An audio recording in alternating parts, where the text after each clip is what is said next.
প্রতিপক্ষ হিসেবে যুক্তরাষ্ট্রকে বাংলাদেশ হালকাভাবে নেয়ায় ম্যাচ বের করা সহজ হয়েছে বলে মনে করছেন হারমিত সিং। এই মুহূর্তে বাংলাদেশ ক্রিকেট দলের প্রতি আপনার রাগের পরিমাণ কত?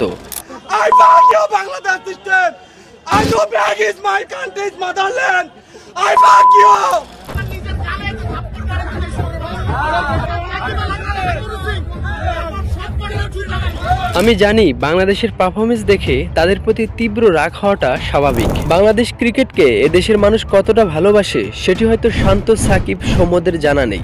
থাকলে এতটাও খারাপ খেলতো না। বড় কোনো দলের সাথে হারলে এতটাও খারাপ লাগতো না। কিন্তু ক্রিকেটে 91টি দল, তাদের কাছে টানা হারাটা একদম বেমানান। ক্রিকেটকে যারা এত ভালোবাসে, কেমন লাগছে ভালোবাসার মানুষদের কাছ থেকে এমন খিস্তি খেতে? আমার পেছনে এই স্থাপনাটি একটি গরুর ফার্ম, লুৎফর রহমান স্বপনের গরুর ফার্ম।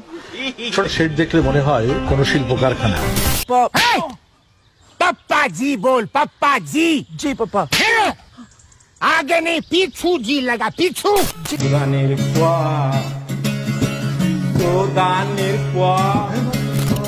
আমরা পারি না আর পারি না, কারো সাথে পারি না, তবু ক্রিকেট ছাড়ি না, লজ্জা নাই রে, আমরা পারি না আর পারি না।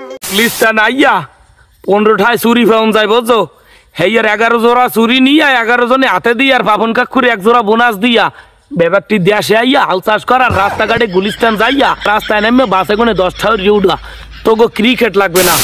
ধন্যবাদ এবং অভিনন্দন টিম ইউএসএ কে, যে মায়ের দোয়া ক্রিকেট টিমকে একটা উপযুক্ত এবং দুর্দান্ত দারুণ লেভেলের একটা শিক্ষা সফর উপহার দিবেন। যে মানুষগুলো শান্ত লিটনের জন্য সবসময় দোয়া করত, সেই মানুষগুলো শান্ত লিটনের ইনজুরির জন্য আল্লাহর কাছে মোনাজাত করে দোয়া করছে যাতে তারা দল থেকে বাদ পড়ে। নাজমুল হোসেন শান্তকে তুমি ইনজুরিতে ফেলাই দাও আল্লাহ, আল্লাহ লিটন দাসকে তুমি ইনজুরিতে ফেলাই দাও আল্লাহ। শান্ত বর্তমান বাংলাদেশ জাতীয় ক্রিকেট দলের ক্যাপ্টেন, অথচ তার পারফরমেন্স পাড়া ক্রিকেটের 3rd-person খেলোয়াড়দের মতো। শান্ত পাড়ার ক্রিকেটের নেতৃত্ব দিতে পারবে কিনা সন্দেহ আছে। অনেকের ভাষ্যমতে রাজীবপুর ক্রিকেট একাদশের সাথেও শান্ত বাহিনী নাস্তানাবুদ হবে। বাংলাদেশ ক্রিকেট বোর্ড কি বুঝে শান্তর কাছে দলের দায়িত্ব তুলে দিল সেটি নিয়ে আছে নানান প্রশ্ন। ক্রিকেটে ভালো খেলা ছাড়াও এখানে প্রয়োজন মানসিক ফিটনেস, প্রয়োজন কনফিডেন্স, যেখানে প্রতিটি ম্যাচে গুরুত্ব দেওয়া একমাত্র লক্ষ্য। অথচ শান্তকে দেখলে মনে হয় শুধু খেলার প্রয়োজন আছে বলে খেলে যায়। খেলা যে জিততেই হবে এমন তো আর নয়। মাস গেলে মোটা অঙ্কের বেতন তো পাওয়াই যাবে, হার জিতে টেনশন না করলেও চলবে। বাংলায় একটি প্রবাদ আছে, নাচতে না জানলে উঠান বাঁকা। বাংলায় আরো একটি প্রবাদ আছে, চোরের মায়ের বড় গলা। শান্তর ক্ষেত্রে যেন তাই। দলের প্রয়োজনে ভালো ব্যাটিং করতে পারে না, খেলোয়াড়দের চাঙ্গা রাখতে প্রয়োজনীয় ব্যবস্থা নেয় না, অথচ প্রেস কনফারেন্সে বড় গলায় কনফিডেন্সের সাথে বলে আমরা ভালো ক্রিকেট খেলিনি তাই হেরে গেছি, আমরা ভালো ক্রিকেট খেলিনি তাই হেরে গেছি। কতটা কনফিডেন্স ও এনার্জি নিয়ে বলছে একবার চিন্তা করেন। প্রশ্ন, কেন ভালো ক্রিকেট খেলেন নাই আপনারা? কিসের অভাব আপনাদের? ক্ষেত খামারে কাজ করে হঠাৎ খেলতে গেছেন বলে ভালো খেলতে পারেন নাই? নিজের দোষ তো দিবেনই না, উল্টো নীলনজ্জের মতো বলবেন আমরা ভালো ক্রিকেট খেলিনি। আমাদের আরেক সোনার ছেলে সাকিব, ব্যাটে বলে সংযোগ নাই, নিজের প্রতি বিশ্বাস নাই, ক্রিকেট খেলার প্রতি ধ্যান নাই। ধ্যান শুধু কার শোরুম উদ্বোধন করা যাবে সেই দিকে। সে বলে there are no big and small teams in T20 cricket, that's why it's more exciting than any other format.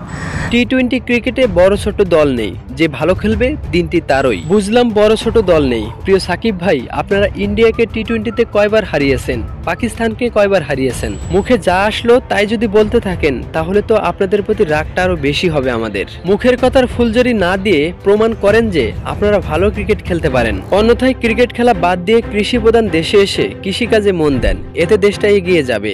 ধন্যবাদ। পরের ম্যাচের জন্য শুভকামনা রইল।